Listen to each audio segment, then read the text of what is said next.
Vamos lá. Então, nós estávamos, na aula passada, falando sobre plano inclinado.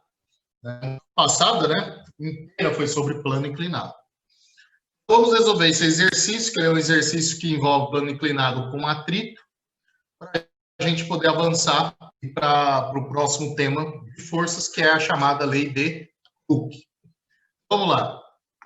Então, um bloco de massa de 4 kg é armado num plano inclinado de 37 graus, com a horizontal, com a qual tem coeficiente de atrito de 0,25.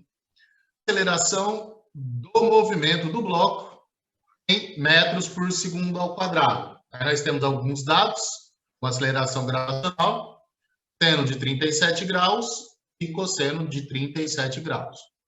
Então, esses 37 graus, a inclinação da rampa é o valor deste tempo. E a caixa que se encontra sobre a rampa possui uma massa de 4 kg.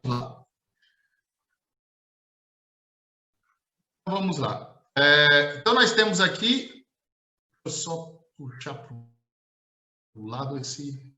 Aqui não atrapalha ele hoje. Nós temos aqui a nossa força peso, né, como qualquer outro objeto próximo à superfície terrestre. Nós temos a força peso dessa caixa. Essa caixa ela está em contato com uma superfície, então ela vai entrar em contato com essa superfície com uma determinada força. Essa superfície devolve esta mesma força a um ângulo de 30 graus em relação à superfície, que é chamada de força normal. É chamada de força normal porque a palavra normal significa graus. É uma força que sempre, é uma força de contato que sempre vai surgir 90 graus em relação à superfície. Essa força peso, como é ela que promove o contato da caixa com a superfície, ela vai haver com esta força com que a caixa exerce sobre a superfície. Mas não é a força que a caixa estivesse totalmente na horizontal. É uma projeção desta força peso. E essa projeção, ela faz um ângulo exatamente igual ao ângulo de inclinação desta rampa, deste plano inclinado. Então, qual é a projeção da força peso que faz perpendicular ao plano inclinado? É P vezes cosseno do ângulo. Então, P vezes cosseno do ângulo é quem moveu o contato da caixa PIS. Nas trocas de força, P cosseno do ângulo igual à força normal. Bom, sendo P cosseno de θ uma das componentes da força, componentes é P cosseno de θ, então significa que no plano ela vai ter uma outra componente. Quando eu falo plano, pessoal, não estou falando do plano inclinado, não estou falando dessa ação, não. Eu falo plano da tela. Tá? No plano da tela, como é no plano, todo vetor vai ter duas componentes, mesmo que uma seja ter duas componentes. Então, a outra componente da força peso vai ser uma componente que somado...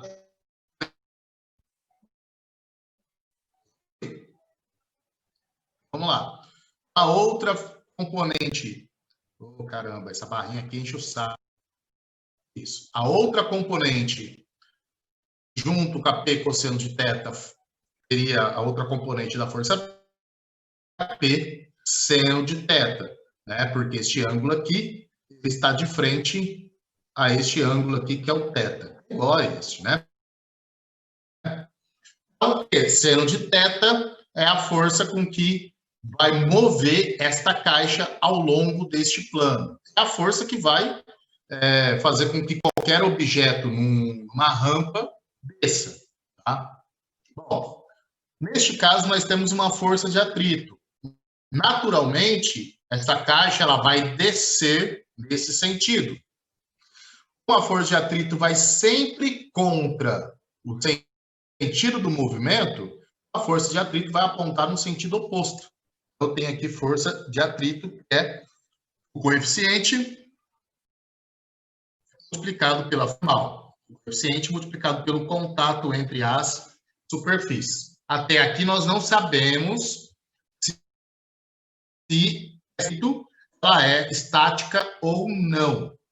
Nós vamos saber ainda se ela é uma força de atrito estático ou uma força de atrito dinâmico. Né? Então, vamos lá. Para saber se ela é dinâmico, né, se ela é cinética ou estática, a multiplicação entre esses dois é maior, menor ou igual à multiplicação, né, ao valor do P seno de θ. Se esse cara aqui tiver um valor maior do que P seno de θ, significa que é o atrito, força de atrito máximo, estático máximo. Então, a caixa não desce. Se a força de atrito ela for menor, então significa que se essa força é menor do que essa, então significa que ele vai descer. Então, o atrito ele é cinético. Vamos lá. Então, nós precisamos saber primeiro da força-peso, porque com a força-peso eu vou saber qual é a força com que ele tenderia a descer, vou saber qual que é a força que promove o contato entre a caixa e a rampa, e saberei qual é a força normal. Daí, eu vou saber qual que é a força de atrito. Igual a 40 newtons, exato. Então, que peso é a massa vezes G, que é a gravidade, que é igual a 10 metros por segundo ao quadrado. 10 vai ser igual a 40 newtons. Então, o peso desta caixa é igual a 40 newtons. Então, agora vamos ver quanto que é a sua projeção aqui, a sua projeção que vai promover o contato entre as, consequentemente, o valor da força normal. Então, P seno de θ é 40 vezes seno. Bom, aqui, na verdade, estou calculando esse cara aqui, né? Não esse. Então, P seno de θ, 40 vezes seno de 35, ou 40 vezes 0,6, que vai ser igual a 24 newtons. 24 e não 27. Bom, então, agora falta a gente calcular P cosseno de θ. 40 vezes cosseno, ou 0,8, vai ser igual a 32, isso. Vai ser igual a 32 newtons. Então, isso significa que a força normal, ela é, nesta situação, a força normal é igual a força peso vezes cosseno de θ, ou seja, a normal vai ser igual a 32 newtons. Esta caixa desce, né? Desce não, a força que vai empurrar esta caixa tampa abaixo, 24 newtons. Então, vamos lá. A gente precisa saber agora qual que é o valor, né, dessa força de atrito, para saber se ela é maior que 24 newtons ou menor que 24 newtons. Então, força de atrito é igual a 0,25 vezes 32, que 32 é a força normal. É igual a 8 newtons. Então, 0,25 vezes 32 é igual a 8 newtons. Então, já coloquei aqui o Czinho de cinético, tá? Para indicar que essa força ela é menor do que 24 newtons. Então, isso significa que essa caixa está descendo.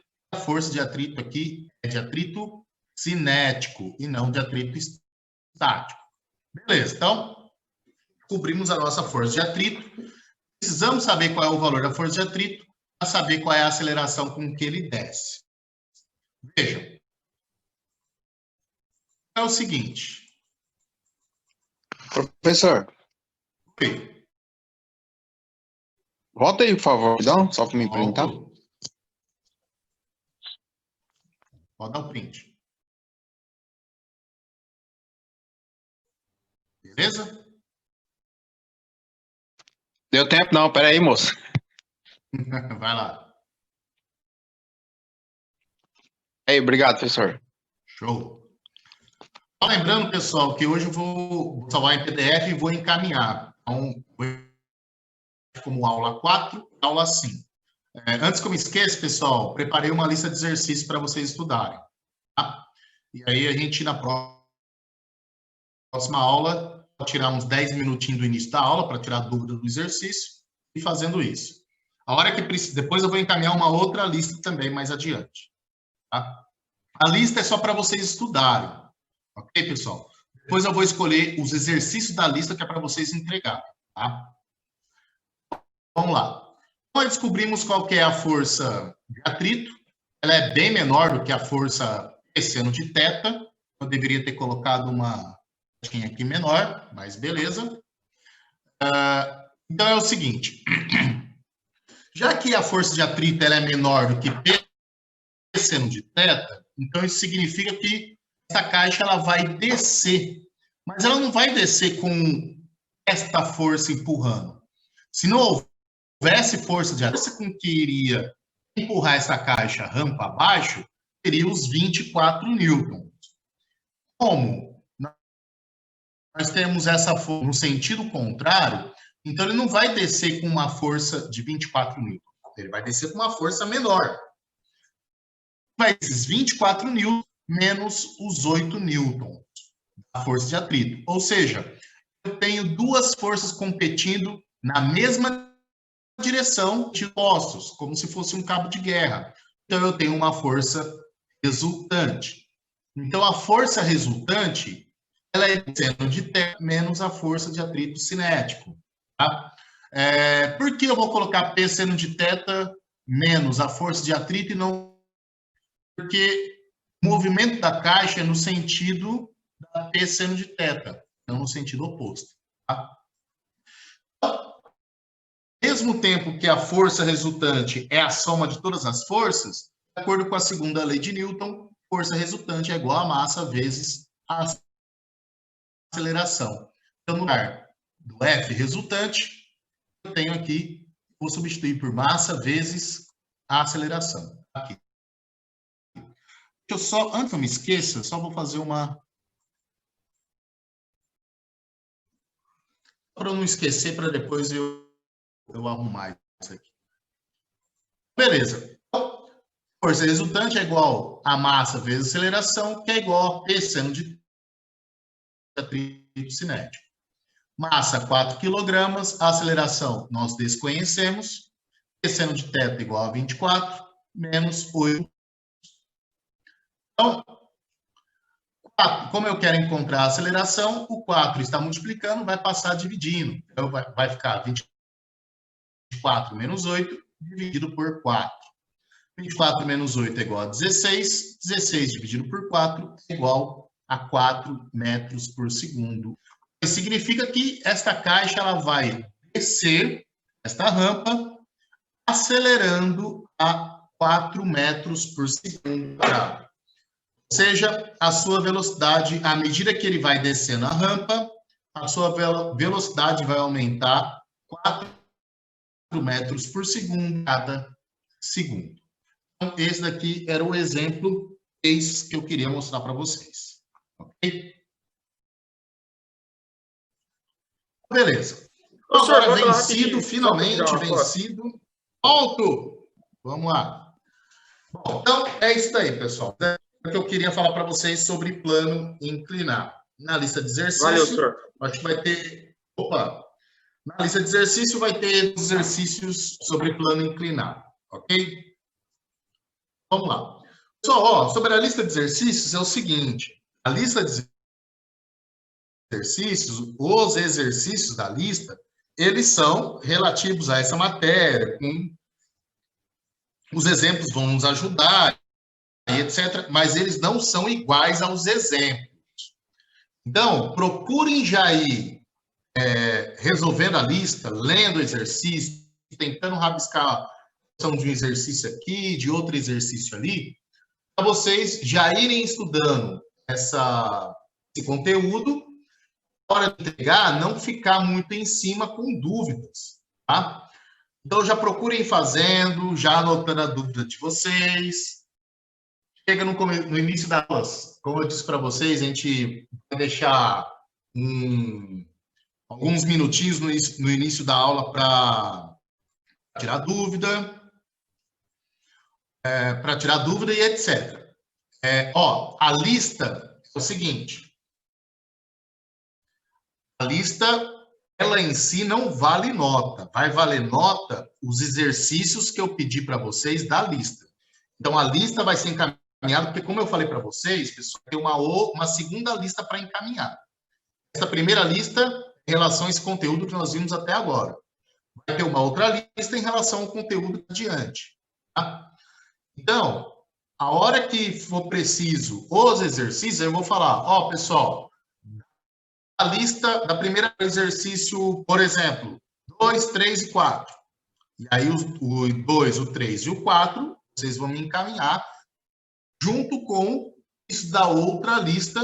Eu vou escolher, da outra lista eu quero o 3, o 6 e o 9. Vocês vão pegar esses exercícios de ambas as listas, só aqueles que eu estou pedindo, mas as duas listas que eu vou encaminhar é para vocês, tá? Boa noite, Gilberto. Então, o que vai valer nota não é a lista. A lista é para estudar. Notas são alguns exercícios que eu vou pedir da lista, ok? Vamos lá. Então, como eu havia dito, já procurem fazer exercícios lá de parte do conteúdo que nós não chegamos. Eu acho que todos ali nós já chegamos. Tá? Você vai passar a lista hoje? Não, já hoje no e-mail, junto com esses slides em PDF. Tá? Bom, então já procurem já ir fazendo a lista, familiarizando, anotando dúvidas. E eu vou tirar uma dúvida por aula, tá? Por início de cada aula. Vamos lá, pessoal. Então, força elástica. Bom, a lei de Hooke, aqui é Hooke, não Hulk. Aqui é Hooke, é Smash. Essa lei aqui é de força elástica. Então, não vamos confundir, pessoal. Esse Hooke aqui é bem mais velho do que o bombado esbalda lá. Vamos lá. Aqui nós temos o que seria a força elástica. Então, quando de uma distância x, a partir da posição que está frouxa, verifica-se experimentalmente que a força que ela exerce é dada por F igual a K, a menos K vezes X. Bom, esta é a chamada lei de Hooke. Pessoal, qualquer corpo que você aplique uma força e ele sofre uma deformação, mas no momento em que você está aplicando a força e deformando ele tende a resistir a essa deformação. Para que você aplicou a força, este corpo que uma vez foi deformado volta ao seu formato original, nós dizemos que o corpo está aplicando contra a deformação que você está exercendo é uma força elástica. O mais notório, deformação aplicada em algum corpo que tende a restaurar o seu formato original, é uma mola. Quando você aplica uma força numa mola, você aplica ou para esticar ou para comprimir. Né? Vamos considerar essas duas, não para amassar ela. Dentro da mola. Você pega uma mola e pode aplicar duas forças. Uma mola, um elástico. O elástico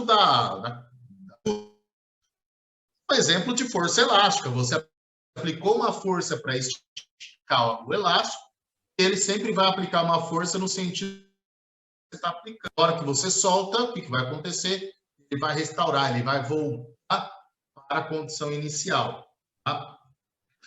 A gente fala na física, o corpo que nós utilizamos mais notório para ter esse efeito é uma mola. Tá? A gente vai falar, por isso que muitas vezes aparece força de mola, por exemplo, depende do autor. Tá? Aqui, como é colocado, né? Quando uma mola é esticada a X, vamos supor que a gente pegue uma mola, ela está em repouso. Quer dizer, nada comprimindo a mola, não tem nada esticando a mola. Então, ela está nessa condição que aqui no top ele está frouxa. Está numa posição em que está frouxa. Seria a posição de repouso da mola.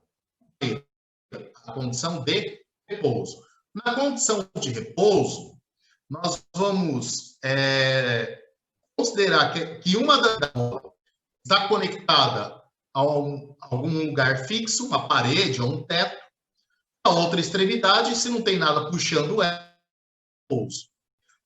Então, nós vamos considerar a mola em repouso com a sua outra extremidade como sendo uma posição igual a zero, x igual a zero. Tá? E aí, se eu pegar essa outra extremidade, né, não a que está presa, a extremidade que está livre, a mola está em repouso, a posição dessa extremidade livre, onde ela se encontra, é zero. Se eu esticar essa mola, eu vou sentir uma resistência a essa deformação. E se eu comprimir a mola, aplicar uma força na direção contrária, eu também vou sentir uma resistência. E que resistência é essa? Essa força que a mola está exercendo. Tá? Então, pessoal, nós temos o seguinte: uma mola, a força que a mola aplica vai depender de dois fatores. Vai depender do quanto você estica ou do quanto você comprime a mola, e vai depender do quanto é essa mola, é essa constante K. Quem é o sinal negativo? O sinal negativo, é necessário que tenha o sinal negativo, porque a força da mola sempre vai na direção contrária do movimento. Assim, eu estiquei a mola, por exemplo, a mola está em repouso e eu vou esticar ela. Para esticar, eu estou aplicando uma força da esquerda para a direita, no sentido positivo de x. A mola vai resistir a essa. Como ela resiste? Ela tenta resistir? Aplicando uma força na direção contrária, no sentido contrário. Se eu apliquei uma força horizontal positivo, a mola quer evitar a deformação. Como? Aplicando a mesma força na mesma direção, mas em sentido oposto, ou seja, em x negativo. Mais eu banco, seja uma mola de carro. Uma mola de carro. É que mola de carro não está tanto no nosso dia a dia. Mas para quem trabalha na oficina mecânica, por exemplo, vai ver mola que não acaba mais. Tá?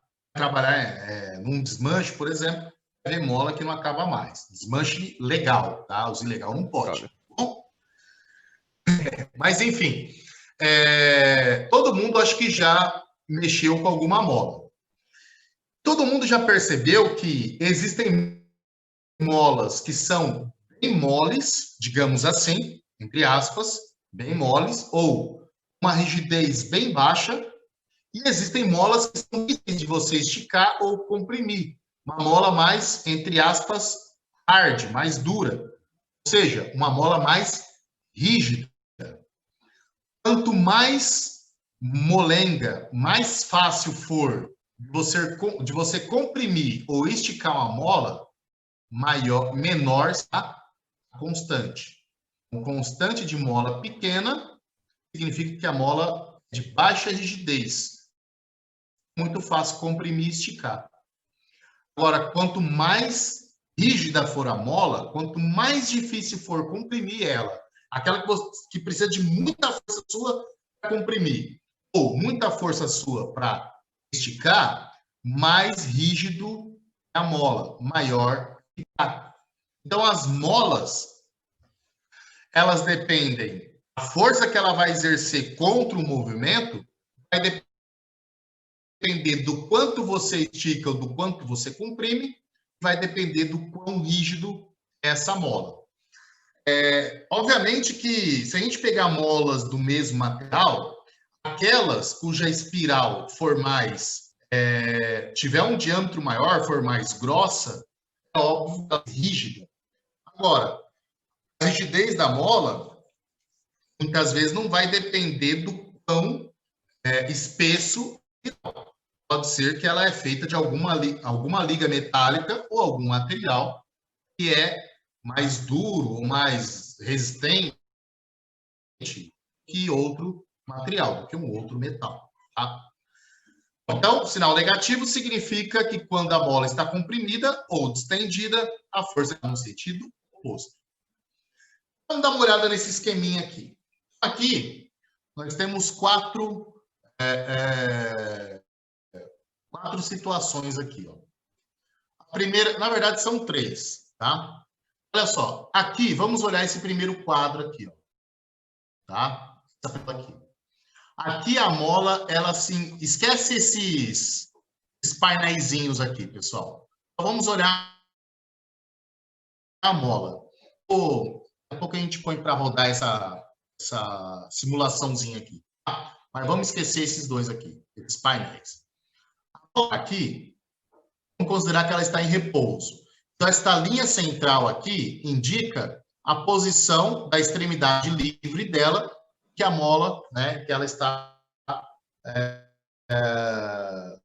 não está comprimida nem distendida, está em repouso. Aqui eu vou considerar como posição igual a 0. Na primeira situação, o que nós temos? Uma compressão. Esse braço mecânico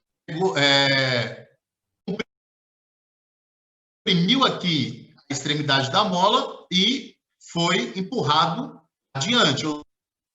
Essa seta verde indica a força externa que está comprimindo a mola. O que acontece com a força externa ao comprimir a mola?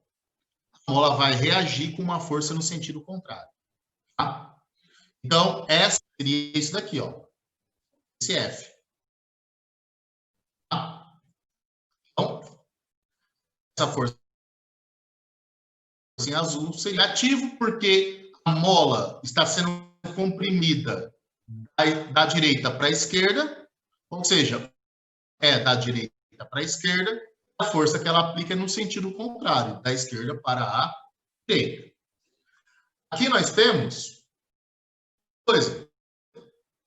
A bola aqui, ela está em repouso, mas dessa vez nós pegamos a extremidade da bola e puxamos, aplicamos uma força para esticar a mola. O que acontece? Eu apliquei uma força nesse sentido, a mola quer restaurar, ela quer voltar para a situação inicial. A situação inicial, ela está buscando o equilíbrio, ela está buscando voltar nessa situação. Ela está no sentido contrário. Então, na primeira situação, comprimimos a mola e ela quer voltar ao repouso. Então, ela vai com uma força no sentido oposto. Na segunda situação, esticamos a mola e, mais uma vez, ela vai tentar aplicar uma força no sentido. Então,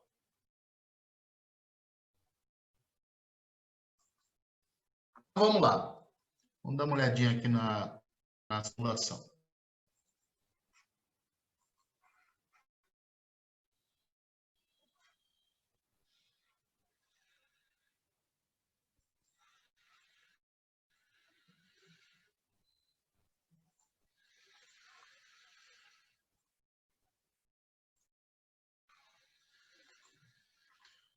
Enxergando aí, pessoal? Lady Hook? Sim. Agora sim. Sim. Vamos lá. Então, aqui é a nossa simulaçãozinha. Tá? No primeiro painel, constante elástica. Ela vai me dizer, né? Aqui eu consigo regular o valor da constante, ou seja, aqui eu consigo regular a minha mola para deixar ela mais rígida, ou seja, mais difícil de comprimir e esticar, menos rígida, mais fácil de comprimir ou de esticar. Aqui, nesse painelzinho, a força aplicada. a força que nós vamos aplicar ou para esticar ela, para estender ela. Tá?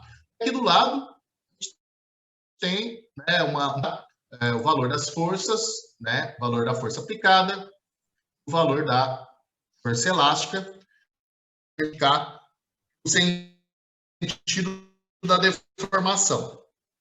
E no caso aqui, a deformação, ela tem a sentido da força aplicada.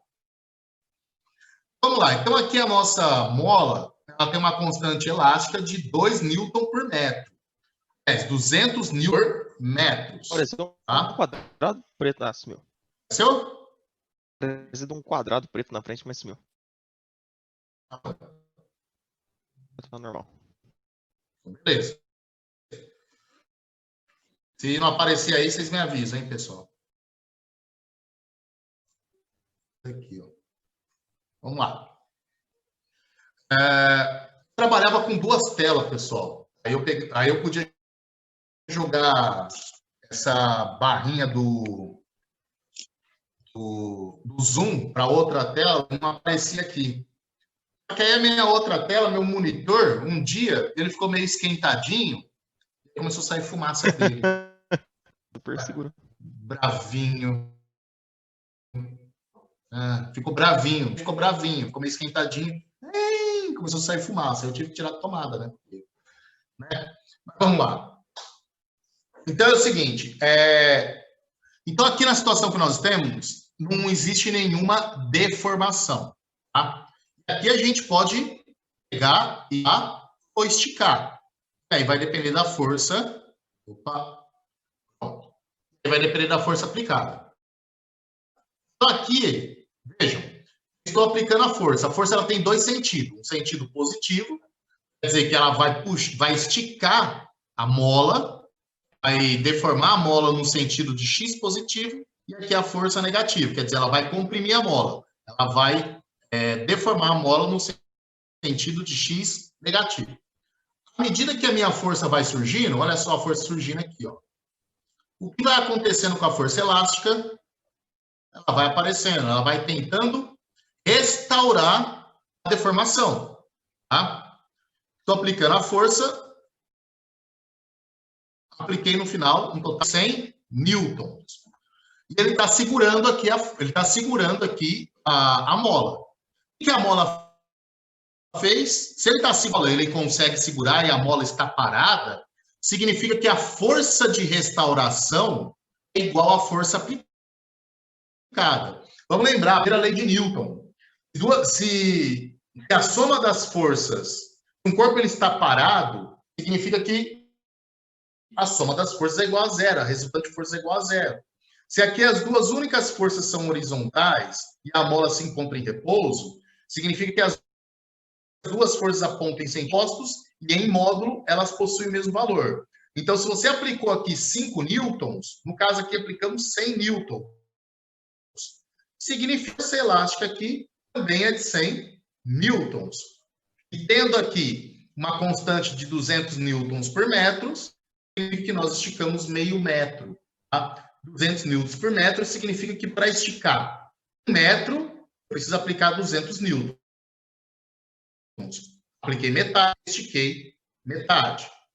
Se eu aplicar uma força no sentido de comprimir a mola, eu vou ter o efeito contrário.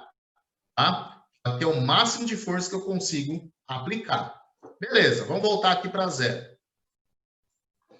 Agora, o que acontece se eu aumentar a constante de rigidez da mola? Vamos colocar a constante 2,5 vezes maior. 500 newton por metro. Antes, era 200 newton por metro. Ou seja, para esticar 1 metro, precisava aplicar 200 newtons. Agora, para esticar 1 metro, eu preciso aplicar 500 newtons, 2,5 vezes maior. Ou seja, a mola está mais rígida. Ela exige uma força maior para obter uma deformação igual à deformação que nós vimos inicialmente. Então, olha só. Vou aplicar a força aqui. Vejam que eu tenho uma deformação menor. apliquei 100 newtons igual apliquei anteriormente. Mas olha o tamanho da minha deformação. Porque com 100 newtons, eu estou esticando 2,5 vezes a menos do que antes. Olha só, à medida que eu deixo a mola mais com a mesma força, se eu deixar a mola mais mole, menos rígida, eu consigo esticar ela mais, com a mesma força. Tá? Com a mesma força, eu consegui uma mola mais mole, né, entre aspas, eu consegui uma deformação maior. À medida que eu vou deixando a mola cada vez mais rígida, o que vai acontecendo com a força que eu apliquei? Ela vai deformando cada vez menos. Tá? Cada vez menos. Ok, pessoal? Então, sobre a força elástica, é isso daí. Então, vamos lá.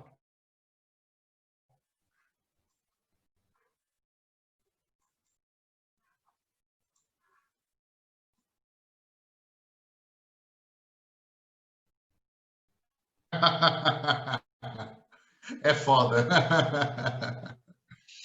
Vamos lá. Bom, vocês estão enxergando aí, certo? Enxergando direitinho, pessoal? Aparece na tela com as molinhas aí? Tá, professor. Ah,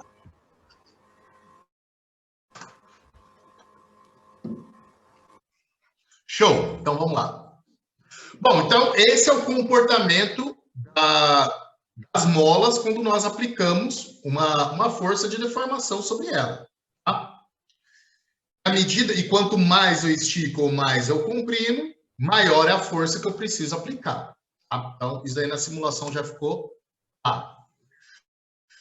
Aqui nós temos um outro exemplo, também de deformação, só que aqui, a força que eu estou aplicando, pessoal, eu estou utilizando, né, estou preguiçoso, então ao invés de aplicar uma força, ao invés de deixar a mola na horizontal, eu vou acoplar ela na vertical, acoplar ela no teto, e ao invés de ficar aplicando força, não quero me cansar, vou colocar um peso.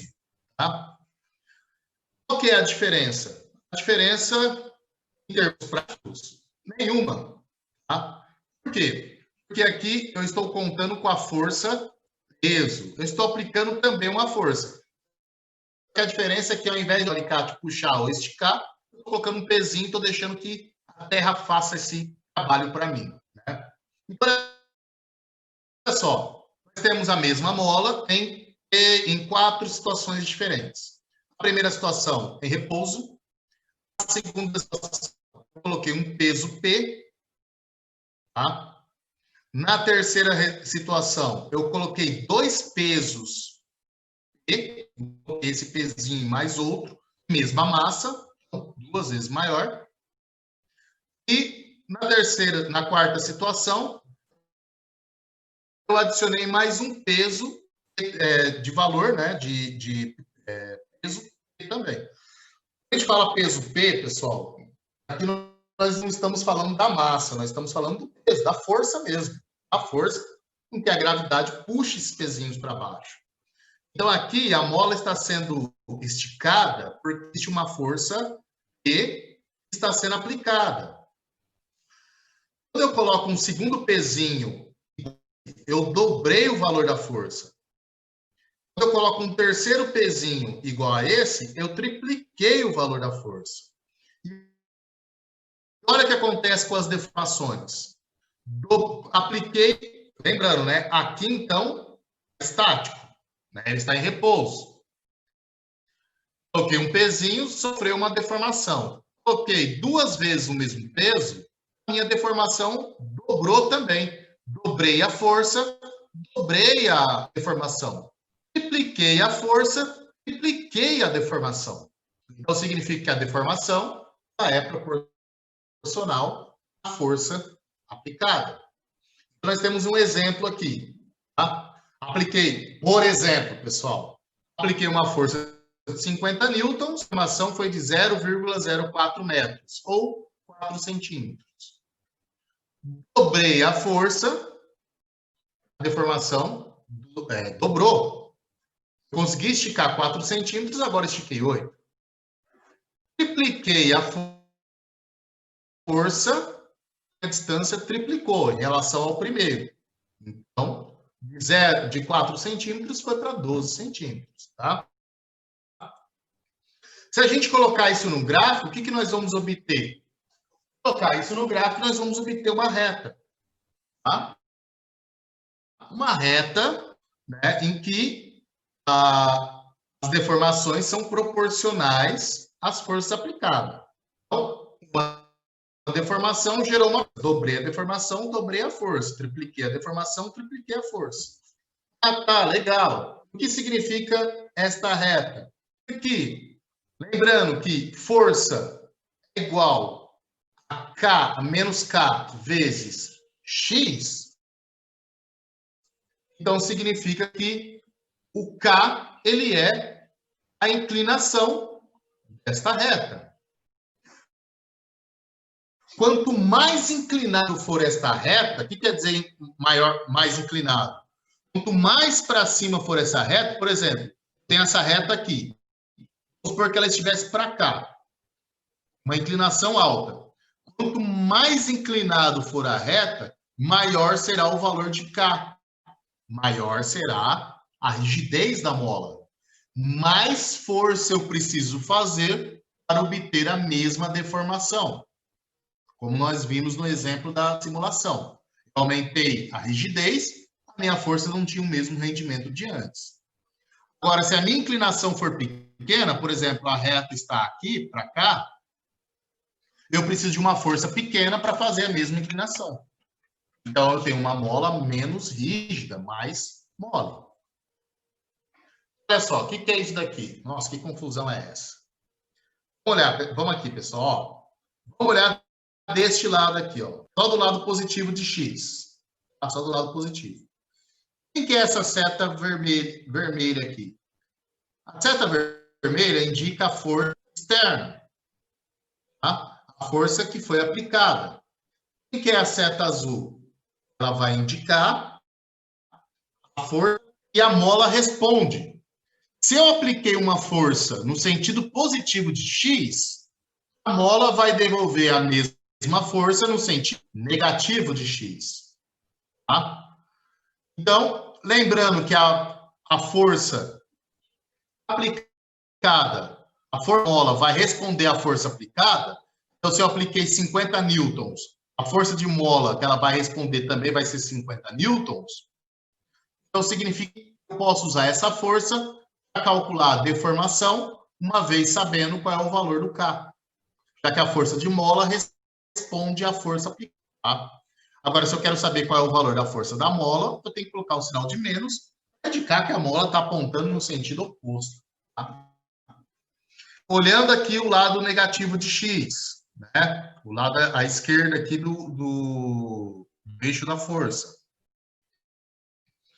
Se aplicada ela for no sentido negativo de X, ou seja, se eu estiver comprimindo a mola, lembrando que a gente cola presa a alguma coisa desse lado, esticar é aplicar uma força no sentido positivo, comprimir é aplicar uma força no sentido negativo. Então, parâmetro, né, partindo desse parâmetro, a minha força para comprimir a mola está no sentido negativo, ela vai querer esticar, vai aplicar uma força no sentido positivo. Bom, as molas, como elas respondem à força de deformação, elas procuram sempre responder à força de deformação entrando em equilíbrio. O que isso significa? Entrar em equilíbrio é quando a somatória das forças forem iguais. Olha aqui no cantinho aqui do slide. Nós temos aqui a mola, um pezinho deformando ela. Né? Então, a distância que esticou a mola é a deformação dela. Por que ela deforma até aqui e não deforma mais? Ela deforma aqui porque a força que ela aplicou no sentido contrário igualou a força peso que tenta esticar a mola. Então, a gente coloca o pezinho na mola, o pezinho vai esticando, mas ele não estica para sempre. Ele vai esticando até o máximo que a mola permite. E esse máximo que a mola permite vai ser uma força aplicada no sentido oposto, a força de restauração, a força da mola, menos K vezes X, que vai ser igual à força aqui aplicada. Tá? Se a força aqui aplicada, esse peso, a força de mola menos K vezes X, chegou até aqui, vai ser igual à força peso. Lógico, pessoal, estamos falando da chamada força deformação elástica. Por isso que é chamado de força elástica. Na força elástica, nós vamos falar sobre deformação elástica. O que é uma deformação elástica? Deformação elástica é aquela deformação onde o corpo sofreu uma força que o deformou, esse corpo restaura o seu formato inicial. Então, você pegou, por exemplo, uma mola, esticou, soltou a mola, ela voltou para a sua forma original. Então, você realizou uma deformação elástica, porque ela volta à condição inicial dela. Agora, se você aplicar uma força muito grande, maior do que a mola pode resistir, o que vai acontecer com essa mola? Ela vai se deformar permanentemente. Então, quando você pega aquela molinha da cadeira, e demais ela, aí você pode jogar a caneta fora, porque não vai conseguir mais funcionar, porque aquela mola já era, você esticou ela e deformou e aplicou uma deformação elástica. Ela não volta mais ao seu formato original. Então, aqui, pessoal, nós só vamos falar de deformações elásticas, aquelas que a mola restaura o seu formato inicial, não deformações plásticas, que eu apliquei a força, ela não consegue mais restaurar, deformou permanentemente, tá? Então, olha só, se eu coloco outro pezinho, ele vai esticar mais até parar numa certa posição. Ele para por quê? Porque a mola conseguiu equilibrar a força-peso. A mola esticou até o ponto em que a força contrária ao movimento ela é igual em módulo à força de deformação. Então, olha, quando a gente fala... Eu coloquei balanças aqui. Porque as balanças baseadas em molas, elas nada mais são do que os chamados dinamômetros. O que é um dinamômetro? Um dinamômetro ele é um dispositivo utilizado para medir força. Tá? O dinamômetro serve para medir força. Então, quando você pega aquelas balanças de mola, muito feirante tem as balanças analógicas, né, balanças mais antigas, balança que os feirantes mais antigos, né, eles utilizavam que era de contrapeso, mas tem aqueles que é de mola. Tá? Aí você coloca na bacia os legumes que você quer comprar, você pega essa bacia, coloca num gancho, levanta e tem uma mola nesse gancho. A mola é esticada até uma certa marcação. Ali a mola consegue te falar quantos quilogramas você tem, tá? Ou quantos quilogramas, né, de legume, de comida comprou, tá? Então, e as molas também são utilizadas para medir forças, os chamados dinamômetros, tá? Olha só, molas são muito utilizadas para medir forças externas. Através da força-peso, é possível medir a massa de um corpo. Lembrando que peso e massa são grandezas físicas diferentes. Peso é uma força, massa, concentração de matéria. Então, pessoal, nosso pezinho aqui tem uma força-peso associada a ele, que o puxa para baixo, mas se ele esticou essa mola e a mola parou numa certa posição, significa que ela aplicou uma força no sentido oposto. Uma força igual, na mesma direção, que é a direção vertical, mas no sentido oposto. Ou seja, a mola equilibrou o peso. Ao equilibrar o peso, significa que as forças são iguais. Em módulo, o valor das forças são iguais. Nós temos aqui um pezinho com a força peso dele para baixo, a mola aplicando uma força no sentido contrário, então aqui F e L de elástico, aplicada no sentido contrário. Se ele parou numa determinada altura, quer dizer que essas forças elas são iguais. Então, o módulo da força peso é igual ao módulo da força elástica no equilíbrio. O que significa no equilíbrio? Quando o pezinho está parado, ele não está descendo e esticando, nem a mola está puxando ele. Tá? Então, ele foi colocado na mola, a mola estendeu, chegou a uma certa altura e parou. Beleza. Uma força-peso ela é massa vezes aceleração gravitacional. O módulo da... Ó, tá aqui em módulo, pessoal. Por isso aqui eu não coloquei o sinal de menos, porque aqui está em módulo. Então, a força-peso ela é igual a massa vezes aceleração gravitacional, é igual a constante elástica da mola, ou constante de rigidez, multiplicado pela deformação. Quem que é o x? O x é o quanto a mola esticou. Quantos centímetros ou quantos metros a mola esticou. Eu pego a aceleração gravitacional e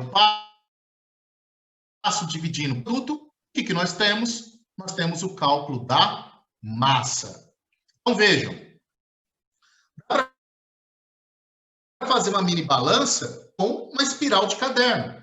Você só precisa calibrar, descobrir o valor do K, essa espiral. Você faz uma plataforma de madeira. Eu falo isso daí porque eu cobro um experimento desse dos meus alunos do ensino médio, do primeiro ano.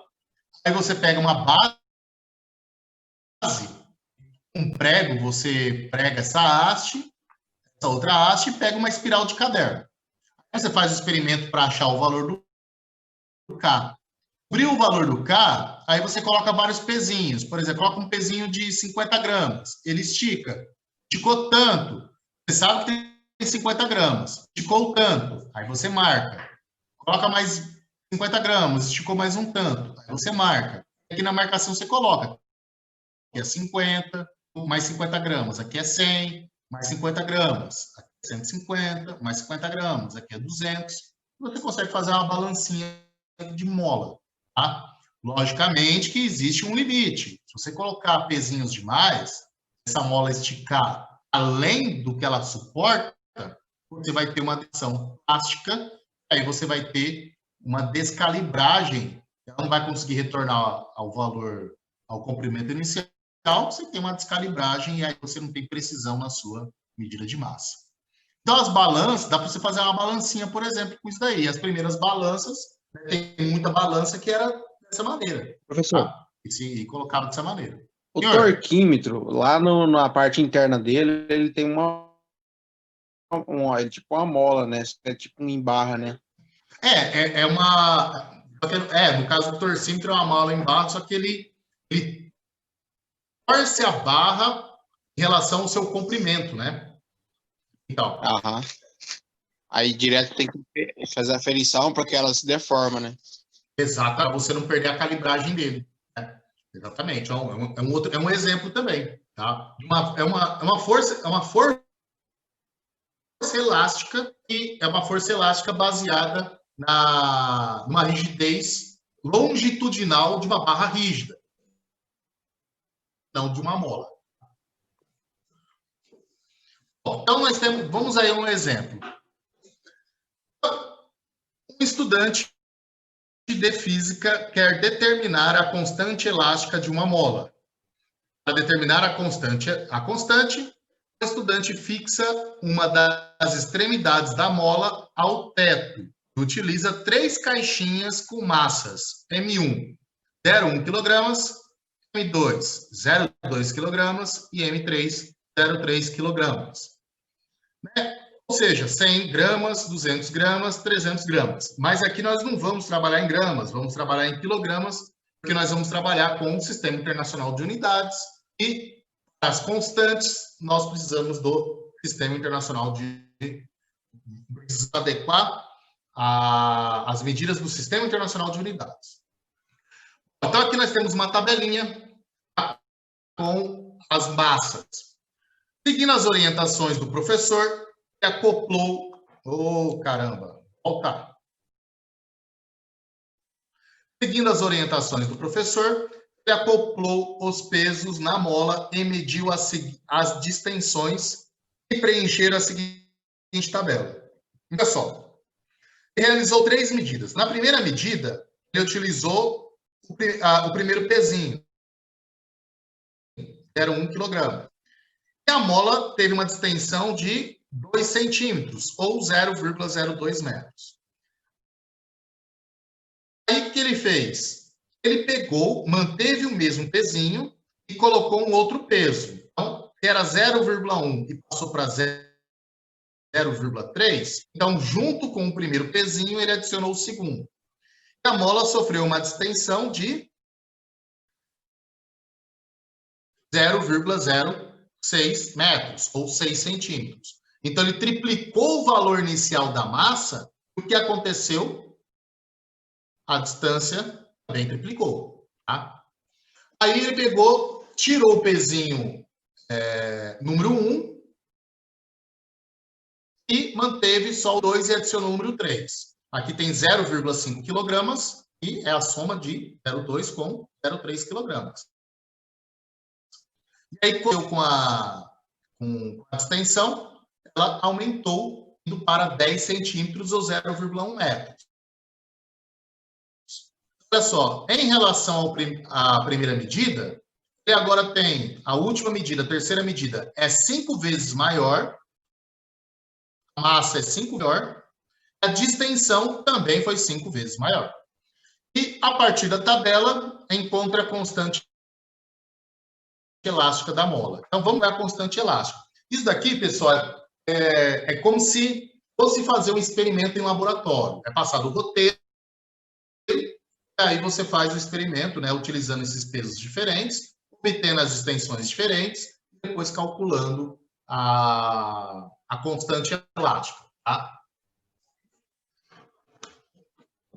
Como nós vimos no slide anterior, nós vamos tirar um gráfico disso daqui. Ih, já deu spoiler, ó. Beleza, vamos lá. Então, na primeira situação, massa 0,1 quilogramas, ou seja, aplicar uma força de 1 newton.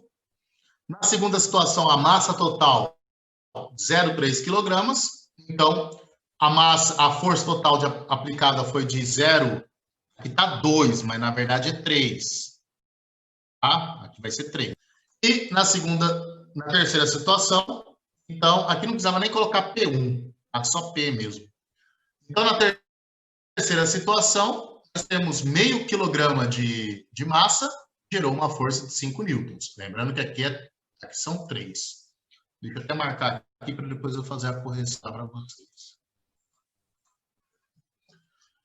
Beleza. Agora o que nós fazemos? Inicialmente eu tinha colocado, na primeira tabela foram as massas. Calculamos o valor do peso de cada massa total.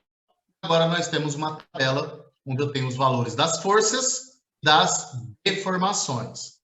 O que nós vamos fazer? Como jogar numa tabela. O que eu fiz? Joguei no Excel. Nós aprendemos a fazer isso aí no Excel no primeiro semestre. Né? Então, jogando no Excel, fiz o alinhamento. Nós vimos como que faz isso. Fiz um alinhamento. E aí eu pedi para o Excel para me dar a equação reta. Então, com 3 pontos, nós chegamos, né, no Excel eu coloquei a reta sobre esses 3 pontos e pedi qual é o valor da força. Então, aqui, pessoal, nós temos o valor da força, tá? No eixo vertical, no eixo Y, o valor da força, no eixo horizontal, o valor da deformação. Então, aqui seria a primeira medida, aqui seria a segunda medida, e aqui seria a terceira medida. E aí, olha só o que ele me forneceu. A força da mola. A força da mola não é F igual a menos K vezes X? Né? Aqui eu estou analisando somente a mola. Então, essa é a equação da reta. Se força é igual a K vezes X, o K não é a constante que multiplica a deformação?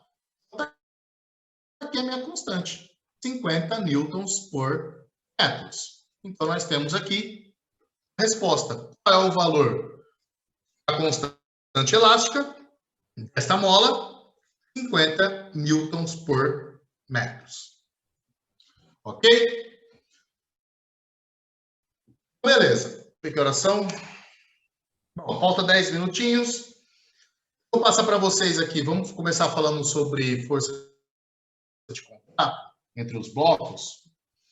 E não vai dar para resolver o primeiro exercício, mas primeiro a gente começa aqui falando sobre a teoria. Na próxima aula eu volto a esse assunto, já falando sobre resolvendo o exercício. Vamos lá. Força de contato entre blocos. Considere dois blocos cúbicos, A e B, com massas MA e MB, sobre uma superfície horizontal plana. Ambos os blocos estão em contato por meio de uma de suas faces, como ilustrado na figura. Vamos lá, nós temos aqui dois blocos, um bloco A e um bloco B, estão sobre um plano horizontal, sobre uma mesa, por exemplo, e um bloco está em contato com um, está encostado no outro bloco. Então, uma das faces do bloco A está em contato com uma das faces do bloco B. E aí, a esses blocos aplicado uma força externa, aplicado do lado, né, na face livre de A, no sentido em que vai empurrar a caixa A, o bloco A, junto com o bloco B. Essa força externa, aplicada no sentido X, essa força externa, entende a força externa como sendo você mesmo empurrando o bloco. Tá? Que empurrando uma estante que está do lado de um sofá, você vai empurrar os dois. Aí você começa a empurrar e fala, caramba, mas que estante pesada. Aí você olha que tem um sofá junto. Né? Mas, enfim, você está empurrando aqui um corpo que está acoplado ao outro. Essa força aqui, ela não vai ver um corpo A encostado no corpo B.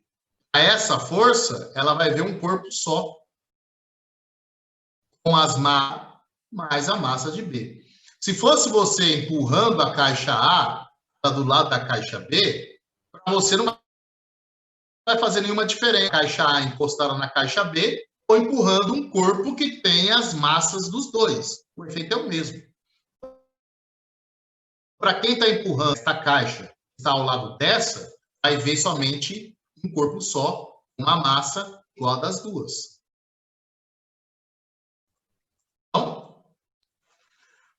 A força externa empurra a caixa A, mas para ela está empurrando um único corpo, como sendo a soma de A mais a soma de B. No entanto, para que a caixa B entre em movimento, não é a força externa que empurra. A força externa empurra o sistema AB. Mas quem vai transmitir a caixa B para que ela se mova junto, é a caixa A. Nós temos a superfície de contato. Então, isso significa que a força externa está sendo aplicada no conjunto, mas para que o conjunto se mova, A tem que aplicar força em B. Então, existe uma força entre A e B, que é A empurrando a B. Mas a terceira lei de Newton diz que para cada força aplicada sobre um corpo, se eu tenho um corpo A aplicando uma força sobre um corpo B, o corpo B vai reagir aplicando uma força no corpo A na mesma direção, no sentido oposto, com a mesma intensidade. Então, aqui nós temos o corpo A aplicando essa força sobre o corpo B. Aqui eu vou chamar de FAB, a força que o corpo A aplica sobre o corpo B. Aí vem a terceira lei de Newton. O corpo B vai devolver a mesma força aqui. A mesma força não, vai devolver esta força com a intensidade, então essas setas têm o mesmo comprimento, com a mesma intensidade, na mesma direção, ambas são verticais, a força vertical sobre B, B aplica a mesma força, B aplica uma força de igual intensidade também na horizontal, não vertical. Então, A aplica uma força horizontal sobre B, B aplica uma força também horizontal sobre A, na mesma direção, ou seja, ambos na horizontal, em sentido oposto, que é a força que o corpo B aplica sobre o corpo A. Acontece com essas duas forças quando a força externa para. Se a força externa parar, essas duas forças vão ser igual a zero. A vai evitar um contato forçado com B, impedindo que essas forças surjam. A vai evitar um contato forçado, ou seja, parar de aplicar essa força, B para de aplicar essa. Mas enquanto essa força externa permanecer aqui empurrando o sistema, empurrado, B só consegue se mover porque A aplica a mesma força sobre B. Então, isso significa, já será a lei de Newton, que FA é igual a FAB, mas negativo. O que significa AFAB negativo? Que a pontinha dessa seta está para esse lado. Esse daqui é FAB positivo, no sentido positivo de X. Se ele for negativo, vai estar no sentido contrário. Tá? Então, se ele estiver no sentido contrário, ele é igual a este cara. Em módulo, né, seria FBA igual a FB. Nós temos aqui o sistema bloco A, bloco B, aplicada sobre a caixa A, as forças trocadas entre A e B. Na ausência de atrito, então vamos desconsiderar o atrito aqui entre essas. Não entre as caixas, porque A não se move em relação a B, não se move na vertical. Mas a força é a superfície horizontal. Na ausência de atrito, o conjunto de blocos tem isso daqui. Olha, a força, vamos analisar como sendo na perspectiva da força externa. Para a força externa, ela está enxergando somente um bloco com este formato aqui, ó. O formato deste bloco, a força externa só está enxergando isso, ó. Enxerga um bloco assim. Opa! Para a força externa, esse bloco que ela está enxergando. Está aqui dentro. Tá? É só o que está aqui dentro. Significa que a massa, a força externa está empurrando, é a soma de A mais B. É a soma das massas do corpo A mais do corpo B. Porque ela está enxergando somente uma massa, um bloco só.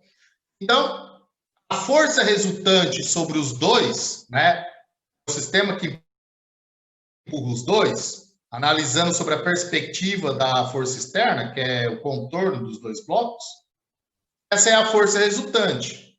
Então, se a força resultante é igual à força externa, para a força externa, é uma caixa com a soma das duas massas. A força externa é igual à massa mais a massa de B, tudo isso multiplicado pela aceleração. Então, se eu sei o valor da força externa, eu divido pela soma de duas massas, isso vai me dar o valor da aceleração. Agora, se eu analisar o bloco A, quando nós temos que resolver exercícios com esses desse tipo de contato, nós temos que analisar cada bloco individualmente para ver quais são as forças que atuam sobre ele. Ou seja, eu preciso analisar o diagrama de forças de cada bloco. Então, nesse bloco, nós temos a força externa, e a força que vai empurrar todo o sistema. A força que vai empurrar todo o sistema é aplicada em A. Essa é a força que A está sentindo.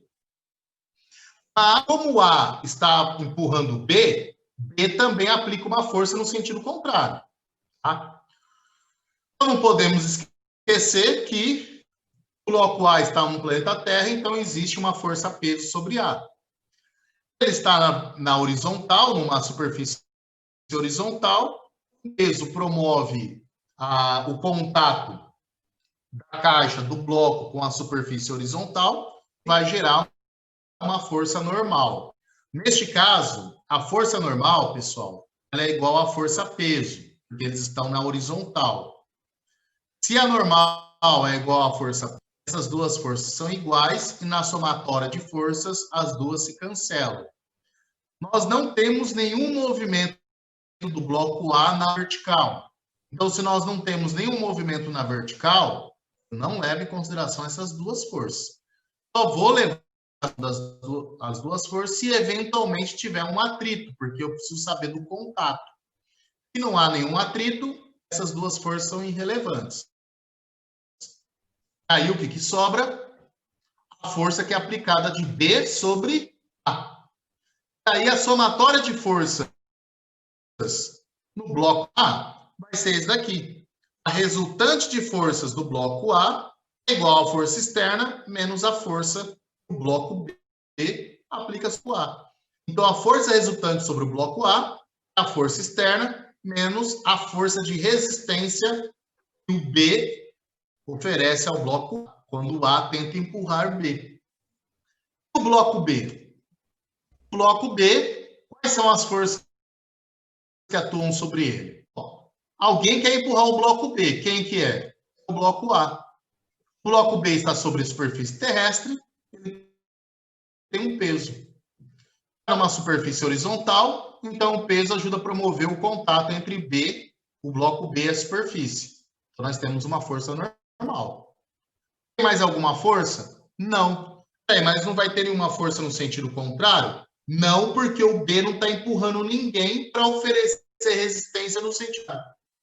Então, meu bloco B, a única força que contribui com o movimento no bloco B é a força com que A.